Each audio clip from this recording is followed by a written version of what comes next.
Fear is one of the most powerful human emotions. While highly useful in situations where threat of immediate harm exists, it is the most debilitating and dangerous of emotions when present unnecessarily.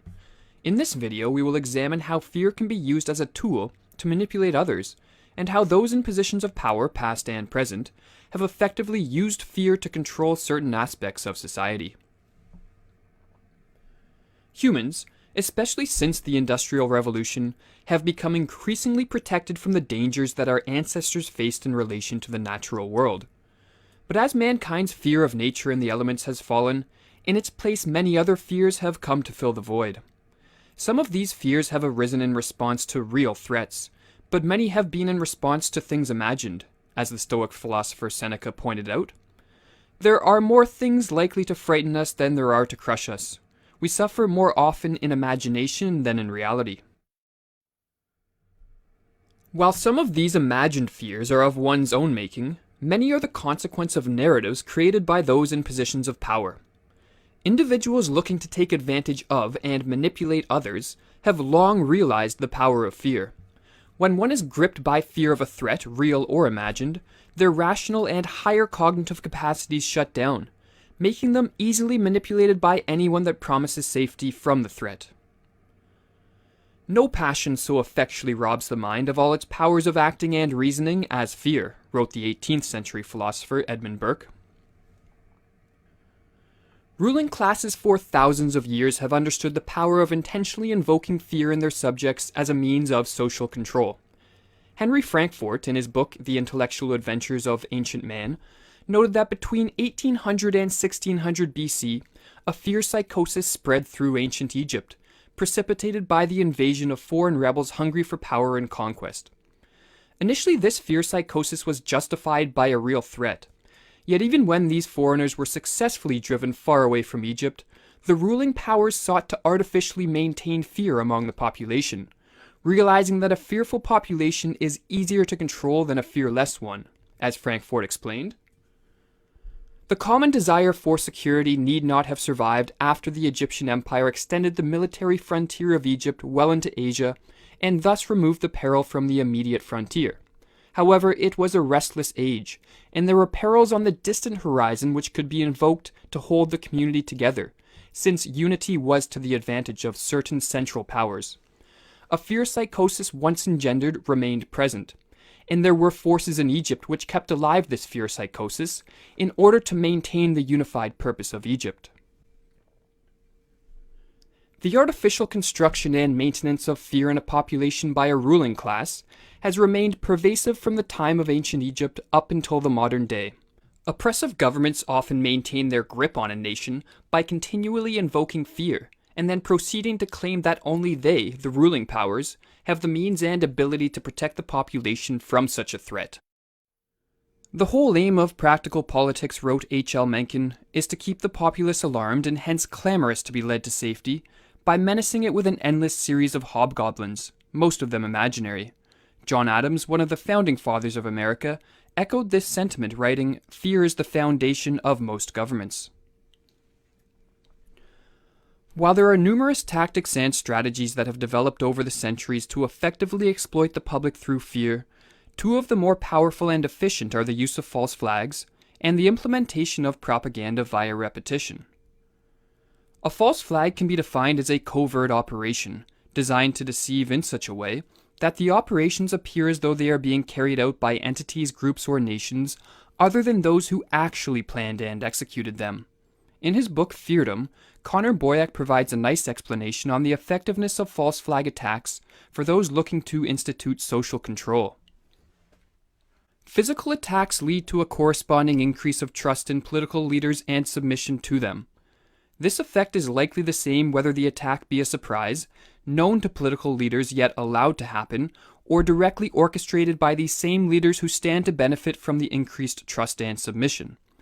False flag operations are used because people generally do not have access to the details, so they are prone to rely upon what they're told and thus are easily deceived. People will, for the most part, believe what they are told in times of crisis, and so government officials, whether their motives are good or evil, capitalize on or completely fabricate the crises. Repetition is also a well-known and prevalent propaganda technique used to solidify falsehoods and perpetuate fear in the public consciousness. By repeating specific phrases and warnings, and displaying particular symbols and images over and over through various mediums, those in power are able to paralyze entire populations with a fear psychosis.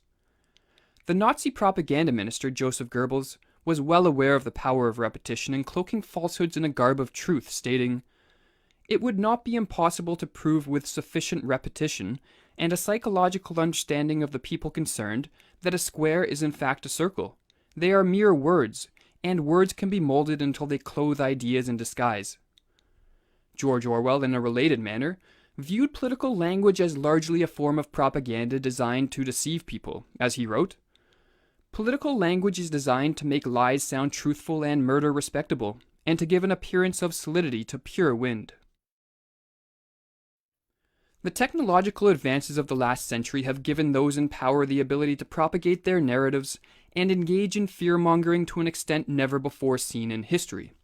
However, despite the unnerving situation we find ourselves in, there is an antidote to the power of propaganda and fear-mongering, that being knowledge. Plato rightly stated that ignorance is the root of misfortune. And as long as we remain ignorant of the fact that all too often, those who claim to protect us from fear are actually manipulating our fears for their own benefit, then we will be contributing to the misfortune of the world through our ignorant compliance.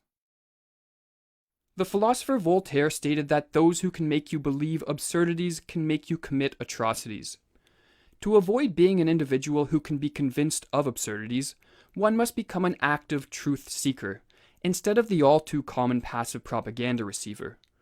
An important step in becoming an active truth seeker is the realization that when evaluating the claims of those in power, skepticism is warranted and even necessary. Very often those who rule do not have the best interests of the public at heart, for as Alexander Solzhenitsyn put it, "Political genius lies in extracting success even from the people's ruin." The reality is that most of us are not in a position to single-handedly change the world, but we can at least try to rid ourselves of the unnecessary fears which are the fuel for so much hate and destruction in the world. In fact, taking responsibility for one's actions and the beliefs that motivate such actions may be the most important thing one can do when faced with the prospect of an oppressive government. For as Stanley Milgram noted, the disappearance of a sense of responsibility is the most far-reaching consequence of submission to authority, and furthermore, might there be truth to the comment by F.A. Harper that the man who knows what freedom means will find a way to be free. At this point, some may be thinking that while the use of fear by those in power certainly contributed to horrible situations in the past, most notably in the totalitarian states of Russia, Germany, and China in the 20th century, Western nations of the present are far from approaching a situation so dire. Hopefully this is true, but it is important to realize that those who have lived through the rise of oppressive governments have seldom realized the perilous situation they were in until it was too late. We will conclude this lecture with a fascinating but ominous passage from the book They Thought They Were Free, which is based on interviews with normal Germans who lived during the Nazi regime. The following quote comes from one of the Germans interviewed, where he discusses why he thought that more ordinary Germans didn't take a stand against the rise of the Nazi government. "One doesn't see exactly where or how to move. Believe me, this is true. Each act, each occasion is worse than the last, but only a little worse. You wait for one great shocking occasion, thinking that others, when such a shock comes, will join with you in resisting somehow. But the one great shocking occasion when tens or hundreds or thousands will join with you never comes. That's the difficulty. If the last and worst act of the whole regime had come immediately after the first and smallest, thousands, yes millions, would have been sufficiently shocked. But of course this isn't the way it happens. In between comes all the hundreds of little steps, some of them imperceptible, each of them preparing you not to be shocked by the next. And one day too late your principles, if you were ever sensible of them, all rush in upon you.